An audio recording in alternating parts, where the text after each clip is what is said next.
오는 주일은 전교주일입니다. 프란치스코 교황은 담화를 통해 성령에 힘입어 땅끝에 이르기까지 그리스도의 증인이 되달라고 당부했습니다. 햇살 청소년 사목센터 소장 조재현 신부가 자녀에게 신앙을 물려주고 싶은 부모들을 위해 책을 펴냈습니다. 조 신부는 신앙에 대한 부모의 확신이 가장 중요하다고 강조했습니다. 유경촌 주교가 모레 경찰의 날을 앞두고 경찰청에서 미사를 봉헌했습니다.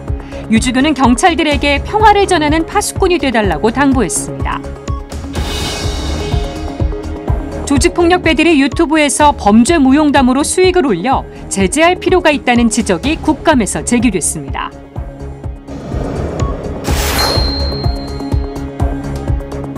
시청자 여러분 안녕하십니까? 10월 19일 수요일 CPBC 뉴스 시작하겠습니다.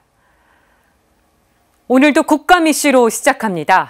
전현직 조직폭력배들이 유튜브에서 범죄를 무용담처럼 늘어놓으며 수익을 올려 논란이 되고 있습니다.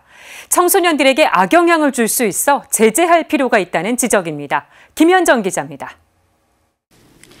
국민의힘 조은희 의원이 경찰청으로부터 제출받은 최근 5년간 전국 각 시도 경찰청 전수조사 결과에 따르면 2022년 8월 기준 조직폭력배 유튜버는 9명입니다. 수십 년 전 마약을 밀수하다 걸렸거나 여성을 강제추행하는 등 강력범죄를 저지른 조직폭력배들이 운영하는 유튜브의 구독자 수는 2만 명에서 6만 명가량. 이들은 자신들이 과거 저지른 범죄나 조직폭력배 생활을 미화하면서 무용담을 늘어놓는 식의 방송을 하고 있습니다. 때론 조폭 채널을 운영하는 유튜버들끼리 방송에서 서로 공개적인 비방이나 비난도 서슴지 않습니다. 이들이 이런 방송을 하는 이유는 명목상으로는 과거의 삶을 반성하고 새 인생을 살겠다는 것이지만 현실적으로는 수익 때문입니다. 이들이 2015년부터 2022년까지 유튜브로 벌어들인 수익만 수억 원대로 추정됩니다. 그런데 문제는 이러한 유튜브 콘텐츠가 청소년들에게 조폭을 동경하게 하거나 모방 범죄를 부추기는 악영향을 줄 수 있다는 겁니다. 이들의 유튜브 채널이 시청 연령 제한이나 심의 등에서 사각지대에 놓여 있기 때문입니다. 현재 법규범과 제도로는 이러한 콘텐츠와 유튜버를 검열하거나 제재할 수 없습니다. 콘텐츠 자체에서 폭행, 협박, 허위사실 유포, 도박행위 등과 같은 실질적인 불법행위가 이뤄지는 경우, 그리고 경찰이나 수사당국에서 알지 못했던 새로운 범죄 행위가 발견되거나 현행법에 저촉되는 경우에만 처벌할 수 있기 때문입니다. 지난 7일 경찰청과 도로교통공단, 국정감사에서도 이 문제가 제기됐습니다. 조은희 의원은 조직폭력배 출신 전과자 유튜브에 대한 사후 규제뿐만 아니라 시청 연령 제한 등 수사당국의 강력한 대응의 필요성을 주장했습니다. 지난 2년간 조폭 유튜브를 수사했던 경찰도 이러한 콘텐츠를 제재할 필요가 있다고 말합니다. 청소년들의 장래 희망이 유튜버라고 할 정도로 랭킹 5위 안에 이렇게 들어가잖아요. 네. 이제 그런 것들이 잘못 청소년들이 판단했을 경우에 이렇게 막 살아도 저렇게 유튜버 나중에 하면 돈 벌 수 있어. 그럼 성공한 거 아니야? 이렇게 잘못 판단할 수 있다는 거죠. 결론적인 거는 그 유튜버를 운영하고 있는 구글 측에서 그런 유튜버들을 좀 강하게 제재하거나 애초에 그 채널 생성을 막아주는 것이 맞지 않나. 반면 시청자와 콘텐츠 플랫폼 사업자들의 자율적인 규제가 더 중요하다는 의견도 있습니다. 법제도를 떠나서 제일 중요한 거는 이용자의 신고예요. 네. 이용자가 늘 신고 버튼이 옆에 있잖아요. 네. 이게 굉장히 불쾌하고 폭력적이고 이래서 신고를 하면 유튜브 그러니까 사업자들이 일단 자율심의를 하는 것이 제가 볼 때는 가장 신속하고 가장 어떤 이상적인 네. 그 자율 규제인 거고 그것이 되지 않았을 때 이제 통신 심의라든지 규제 영역에서 처리를 하는 게 맞을 것 같습니다. CPBC 김현정입니다. 모레 경찰의 날을 앞두고 경찰청에서 미사가 봉헌됐습니다.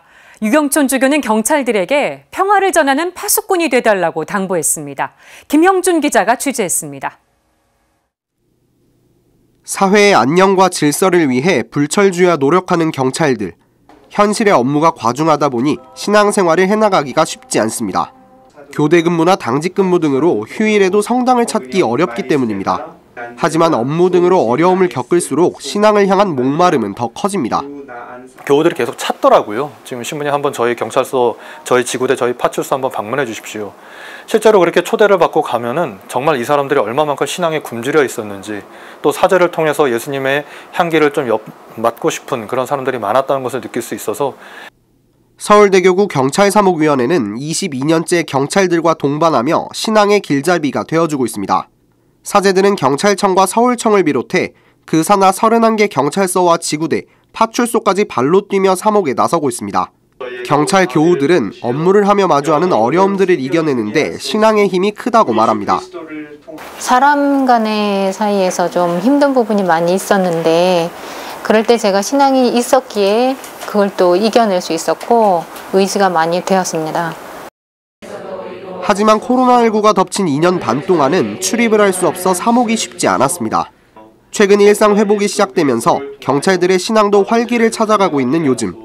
지난 18일 서울대교구 사회사목 담당 교구장들이 유경촌 주교가 경찰청을 찾았습니다. 제77주년 경찰의 날을 앞두고 경찰청에서 근무하는 교우들과 함께 미사를 봉헌하기 위해서입니다. 본청 내에 마련된 성 베드로 성당에 모인 30여 명의 경찰 신자들은 각자의 지향을 위해 마음을 모아 기도했습니다. 이른 두 제자를 2명씩 파견하며 평화를 전파하라는 내용이 담긴 이날의 복음. 유경촌 주교는 사회의 질서를 지키는 경찰은 곧 평화를 전하는 제자들과 같다고 말했습니다. 경찰의 사명 얘기를 할 때 안전하게 어떤 질서를 잘 지켜주고 등등의 이런 얘기가 사회적인 용어로는 안전이지만 복음서에서는 그게 평화거든요. 사람들에게 평화를 전해주는 그런 파수꾼의 역할이라고 생각이 듭니다. 그래서 사회의 평화를 위해 일하지만 업무와 스트레스로 스스로의 평화를 찾기는 쉽지 않은 경찰들. 이들이 신앙 안에서 업무를 잘 수행해 나갈 수 있도록 경찰 사목을 하는 사제들의 노력도 계속되고 있습니다. 조금이라도 위안을 받고 적어도 내일, 다음, 그 모레까지 살 수 있는 하나의 원동력을 가질 수 있게끔 만들어주는 게 지금 현재 사목하는 큰 목표입니다. CPBC 김형준입니다. 오는 주일은 선교 사명을 되새기는 전교주일입니다. 프란치스코 교황은 담화를 통해 성령에 힘입어 땅끝에 이르기까지 그리스도의 증인이 되달라고 말했습니다. 교황의 당부에 담긴 의미를 윤재선 기자가 보도합니다. 성령께서 너희에게 내리시면 너희는 힘을 받아 예루살렘과 온 유다와 사마리아 그리고 땅끝에 이르기까지 나의 증인이 될 것이다. 프란치스코 교황이 발표한 올해 전교주일 담화 주제입니다. 이 구절은 선교가 바로 교회의 본성임을 드러내줍니다. 교황은 주제에 담긴 3가지 핵심 표현을 성찰하도록 초대했습니다. 첫 번째는 너희는 나의 증인이 될 것이다입니다. 이는 그리스도를 증언해야 하는 모든 그리스도인의 소명을 드러냅니다.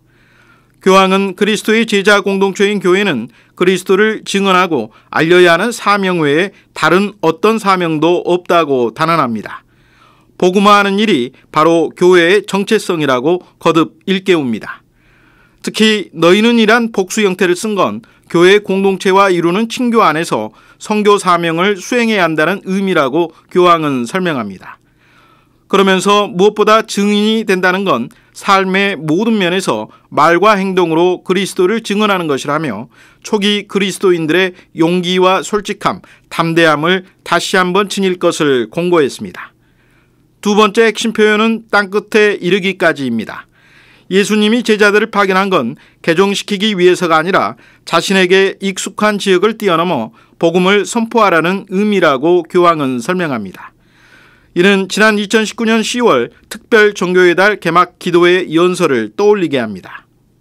Testimone è la parola chiave, una parola che ha la stessa radice di senso di martire. E i martiri sono i primi testimoni della fede, non a parole ma con la vita. Sanno che la fede non è propaganda o proselitismo, è dono di vita. 교황은 그리스도의 사랑을 모든 이에게 증언하려면 부단히 경계를 뛰어넘어 밖으로 나가야 한다고 강조합니다. 세 번째 핵심 표현은 너희가 성령의 힘을 받을 것이다입니다.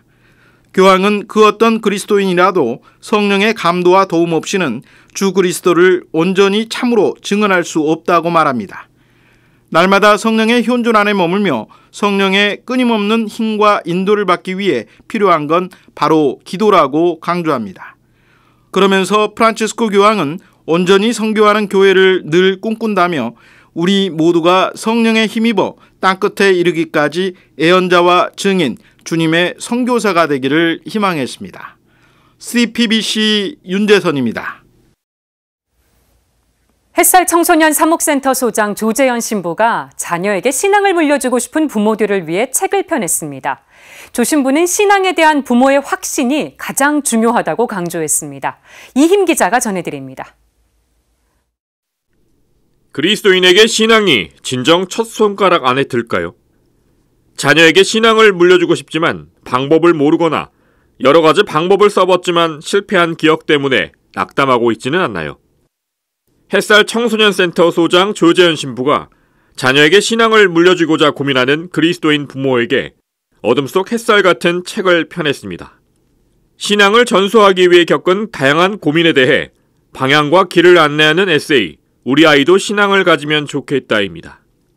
책에는 부모라면 누구나 실생활에서 겪었을 고민과 이에 대한 조재현 신부만의 해결 방법과 경험에서 나온 조언이 담겨 있습니다. 학원 때문에 성당을 멀리하는 아이 사연을 비롯해 성당 친구와의 관계가 껄끄러워 냉담에 빠진 아이 등의 사연은 신자라면 한 번쯤 해봤을 솔직한 질문들입니다. 자녀가 없는 가정에서 신앙을 이어준다는 것에 대한 고민과 외짝교우 가정, 한부모 가정, 자녀의 성소식별에 관한 궁금증도 담았습니다. 조재현 신부는 자녀에게 신앙을 물려주고 싶다면 가장 중요한 것은 신앙에 대한 부모의 확신이라고 강조했습니다. 대다수의 부모들은 자녀들에게 신앙을 전수해야 되고 신앙교육을 시켜야 한다는 것에 대해서 매우 자신 없어 합니다. 부모가 자신과 예수님과의 관계가 설정이 돼야 됩니다. 그래서 예수님과 부모가 인격적인 관계가 맺어져 있을 때 자녀들에게도 그 인격적인 관계인 예수라고 하는 친구를 자녀에게 소개해 줄 텐데 이거에 대한 확신이 약한 것이죠.